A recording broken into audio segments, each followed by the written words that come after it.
They learned I was the family's biggest success, the son they never believed in. Have you ever been told, "You'll never become anything"?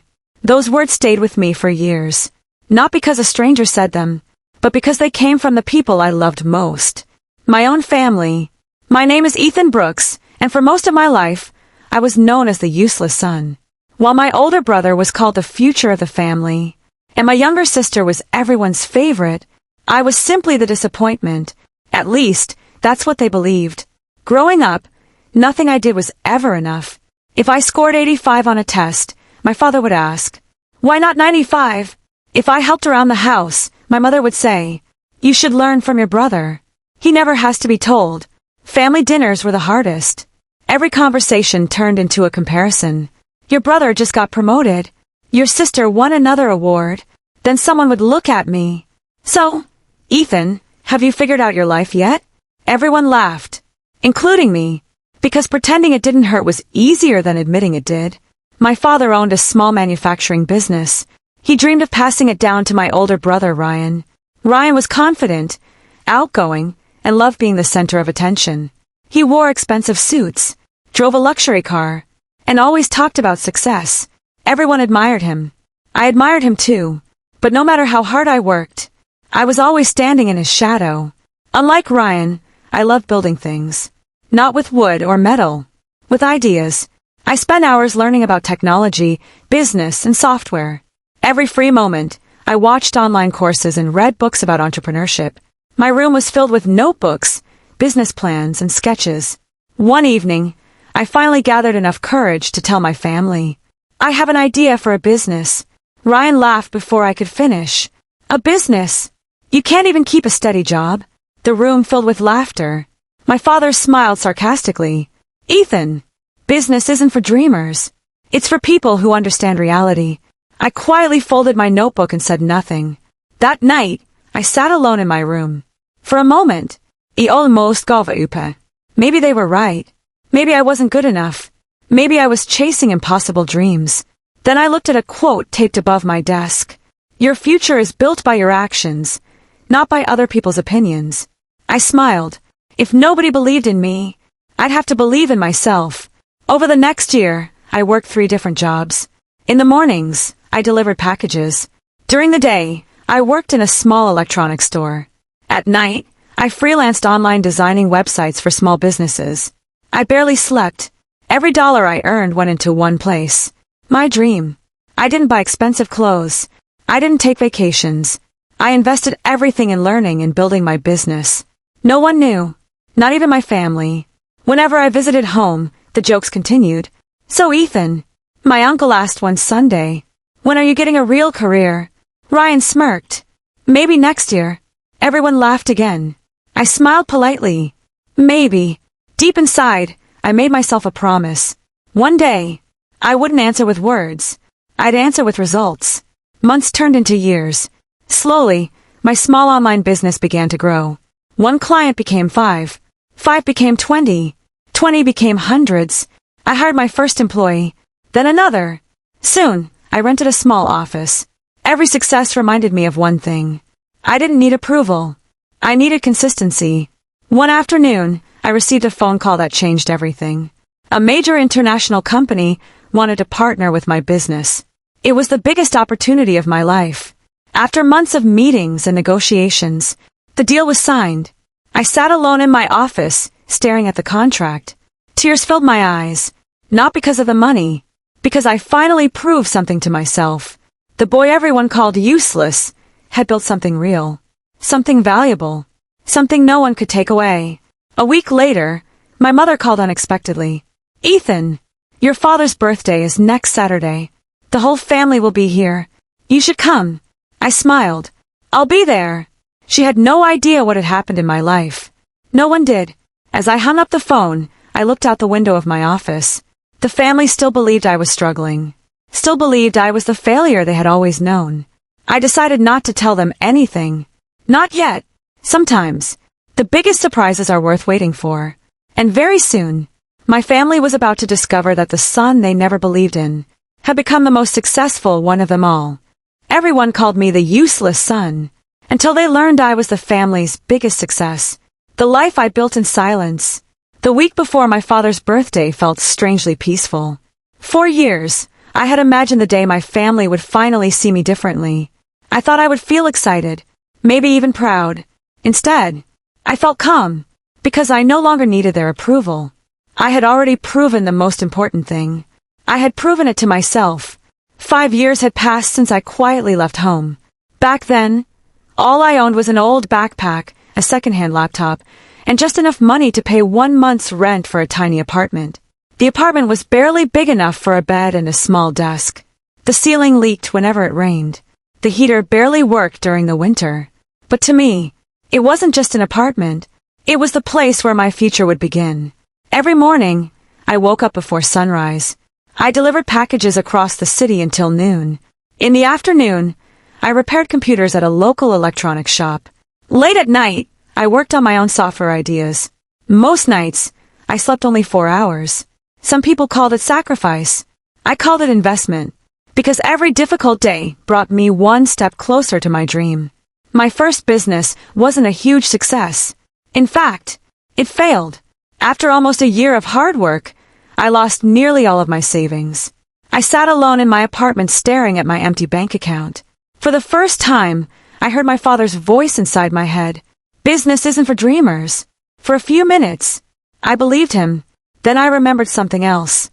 Every successful person I had ever studied had failed before they succeeded. Failure wasn't the end. It was part of the journey. So I started again. This time, I listened more carefully. Instead of building what I wanted, I built what people actually needed. I talked to small business owners. I asked about their biggest problems. Then I created simple software that helped them manage their work more efficiently. My first customer paid only $200. It wasn't much, but I celebrated as if I had earned $2 million, because someone believed my work had value. That first customer recommended me to another business, then another. Within a year, I had more work than I could handle alone. So I hired my first employee. Her name was Sarah. She had recently graduated from college and was looking for her first opportunity. "I've never worked for a startup before," she admitted during the interview. I smiled.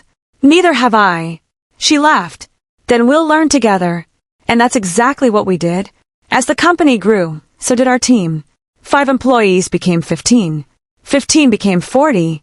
Eventually, we moved into a modern office building with bright windows and open workspaces. Every Friday afternoon, we shared lunch together. I knew every employee by name. I remembered their birthdays. I listened to their ideas, because I never wanted anyone to feel invisible.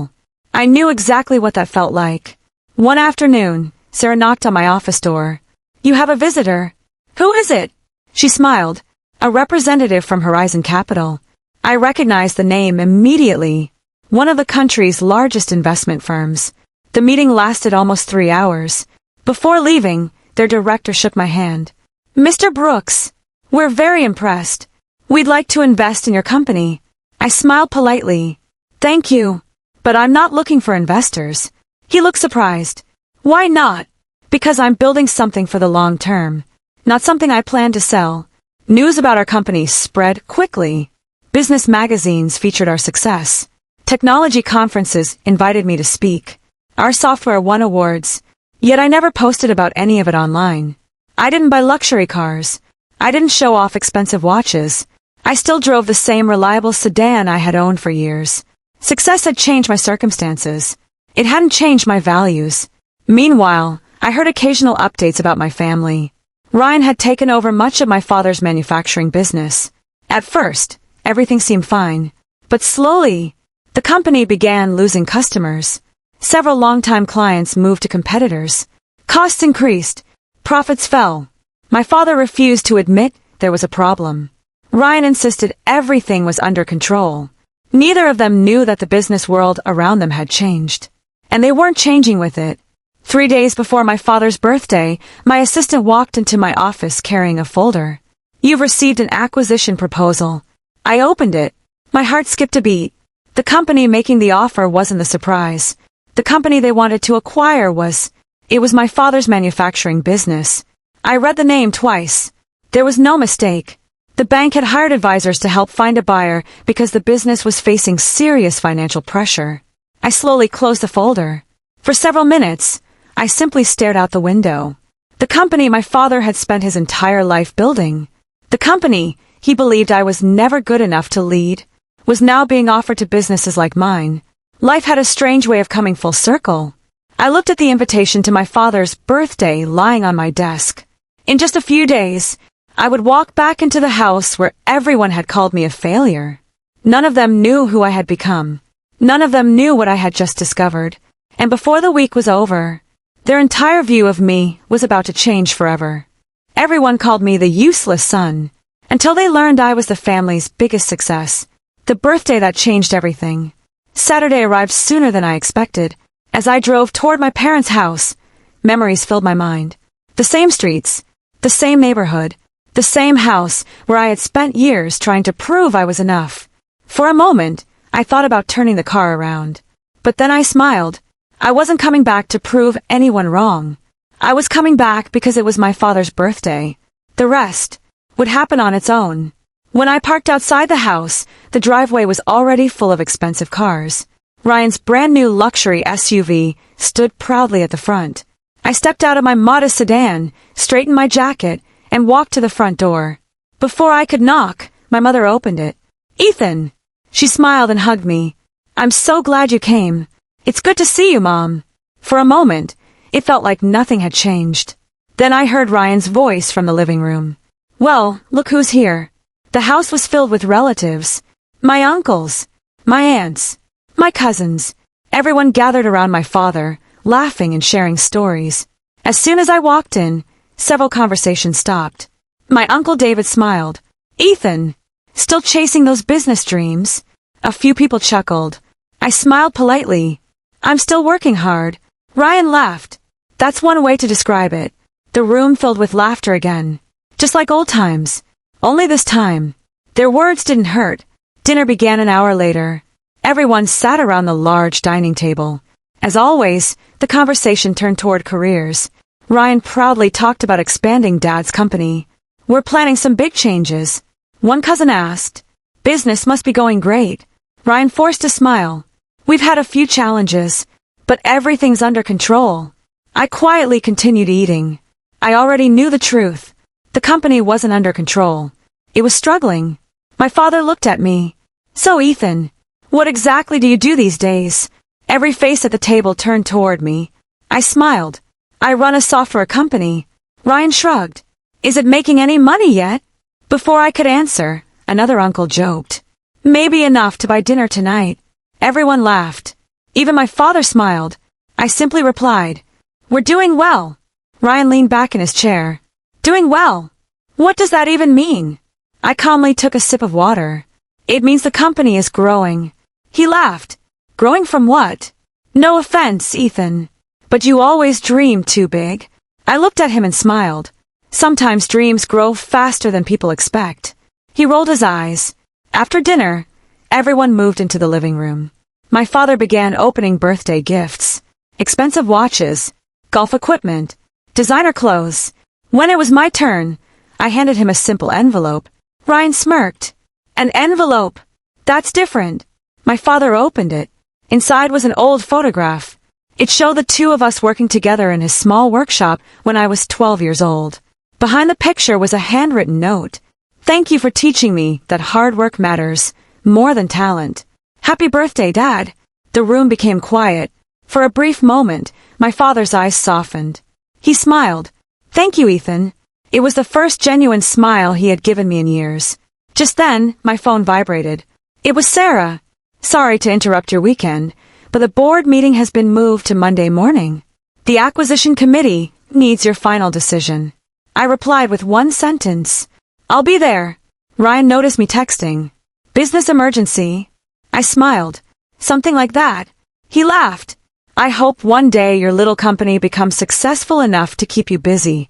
I slipped my phone back into my pocket. If only you knew, I thought. As the evening came to an end, my father walked me to the front door. For the first time all night, we were alone. He sighed. "You know, I've always worried about you." "I know. I just wanted you to have a stable future." I nodded. "I understand." He looked at me for a long moment. I hope things work out. I smiled. They already have. He looked confused. Before he could ask another question, I hugged him. Happy birthday, Dad. Then I walked to my car. The next morning, I arrived at my office early. Sarah was already waiting with several executives. She handed me the acquisition file. The owners are requesting one final meeting before making a decision. I looked at the company name again. Brooks Manufacturing. My family's business. Sarah asked carefully, "Do you know them personally?" I smiled. "They're my family." Her eyes widened. I had no idea. Almost no one does. She looked at me. "So, what are you going to do?" I closed the folder slowly. "I don't know yet." The truth was, this wasn't just another business deal anymore. It was a decision that could change my family's future forever. And very soon, they would discover that the son they once called useless was now the only person who could save everything they had spent a lifetime building.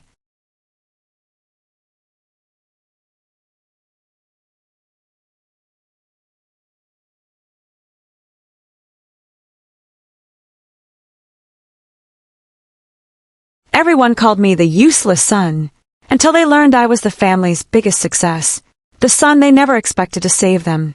Monday morning arrived with more pressure than any day I could remember. The conference room at my headquarters was already full. Sarah sat beside me.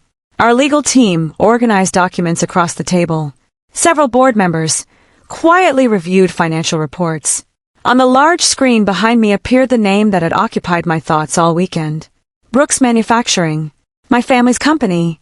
The company where I had once dreamed of working beside my father. The company I had been told I wasn't good enough to join. Life had a strange sense of humor. Sarah looked at me. "Are you ready?" I took a deep breath. As ready as I'll ever be. The meeting began. Our financial advisor stood and presented the report. The company has a strong reputation but has struggled over the past 3 years. Sales have declined. Several major clients have left. Their equipment is outdated. They have significant debt. He clicked to the next slide. Without outside support, Brooks Manufacturing may not survive another year. The room became quiet. Hearing those words hurt more than I expected. No matter what my family had said about me, it was still my father's life work. One board member spoke first. "The safest option is to buy the company, reduce costs, and replace current management." Another agreed. "It makes financial sense." I listened without saying a word. Finally, Sarah turned toward me. "Ethan, what do you think?" I looked around the room. "I don't want to destroy the company. I want to rebuild it." Several people exchanged surprised looks. I continued. "The employees have spent years helping build that business. They deserve a chance. And so does the company." One by one, the board members nodded. The decision was unanimous. We would offer a partnership instead of a takeover. That afternoon, our legal team contacted Brooks Manufacturing. A meeting was scheduled for Wednesday. My father and Ryan would attend. They still had no idea who owned the company inviting them. To them, it was just another technology firm. To me, it was the moment everything would change. Wednesday morning, I stood in my office looking out over the city. Sarah smiled. "Nervous? A little. You've negotiated billion-dollar contracts. Why is this one different?" I laughed softly. "Because this isn't business. It's family." At exactly 10 o'clock, my assistant opened the conference room door. "They're here." I straightened my tie. "Send them in." The door opened. My father entered first. Ryan followed behind him carrying a briefcase. Both men stopped walking the moment they saw me sitting at the head of the table. Ryan frowned. "Ethan." My father looked completely confused. "What are you doing here?" I stood and smiled politely. "Good morning. Please have a seat." Neither of them moved. Ryan laughed awkwardly. "Very funny. We're here for a meeting." "I know. This is the meeting." Sarah stepped forward. "Mr. Brooks is the founder and chief executive officer of Brooks Digital Solutions." Silence. Absolute silence. Ryan stared at me as though he had never seen me before. My father slowly sat down without saying a word. Ryan finally broke the silence. This company is yours." I nodded. "Yes, but you never told us." I smiled gently. "You never asked." No one spoke. 4 years, they had believed I was struggling to find my place. Now they were sitting inside the headquarters I had built from nothing. The presentation began. Our finance director explained the company's situation with respect and professionalism. No blame. No insults. Just facts. When the presentation ended, I looked at my father. We've prepared a proposal. He quietly opened the folder. Instead of a takeover agreement, he found a partnership offer. Our company would invest in modern equipment, provide digital systems, help train employees, protect existing jobs, and allow Brooks Manufacturing to remain in the family. My father looked up. "You do this? After everything?" I smiled. "This isn't about proving anyone wrong. It's about doing what's right." Ryan lowered his eyes. For the first time in my life, he looked uncertain. "I owe you an apology." I remained silent. He continued. "I spent years making fun of your dreams. I thought success only looked one way. I was wrong." Hearing those words brought no feeling of victory, only peace, because I hadn't built my company to make anyone feel small. I had built it to create something meaningful. Then my father slowly stood. His voice shook. "Ethan, I failed you. I was so focused on comparing you to your brother. I never stopped to see who you really were." Tears filled his eyes. "I called you a failure, when the truth is, I simply failed to understand you." I walked around the table and hugged him. For several seconds, neither of us spoke. Years of pain disappeared in one quiet moment. As the meeting ended, my father looked around my headquarters. The employees smiled as they walked through the office. Teams collaborated. Ideas were shared. People laughed together. Finally, he looked back at me. "You built all of this." I smiled. "No, we built it." I pointed toward my team. Success is never created by one person. It's created by people who believe in each other. My father nodded slowly. For the first time, he wasn't looking at me as the useless son. He was looking at me with something I had waited my entire life to see. Pride. But the biggest surprise was still waiting for the entire family. Because what happened at the next family gathering would leave every relative speechless. Everyone called me the useless son. Until they learned I was the family's biggest success. The family finally learned the truth. A month passed after the meeting. Together, our two companies began working side by side. New technology replaced outdated systems. Employees received training. Old clients started returning. For the first time in years, Brooks Manufacturing was moving in the right direction. My father called me almost every evening. Sometimes to ask for advice. Sometimes just to talk. It felt strange. The same man who once doubted every decision I made was now asking for my opinion. Life really had changed. One Sunday afternoon, my mother organized a family reunion. "Everyone should celebrate," she said. "The business is doing better, and your father wants to thank the whole family." I knew there was another reason. My father wanted everyone to know the truth. When I arrived, the house looked just as it always had, but the atmosphere felt different. No one laughed when I walked through the door. No one made jokes about my career. Instead, everyone greeted me with warm smiles. Even Uncle David, who had spent years teasing me, shook my hand. "It's good to see you, Ethan." I smiled politely. "It's good to see you too."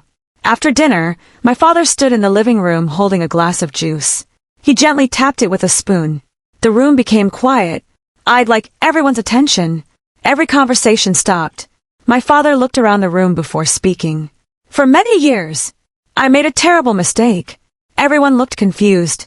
He continued, "I spent years believing success could only look one way. I compared my children.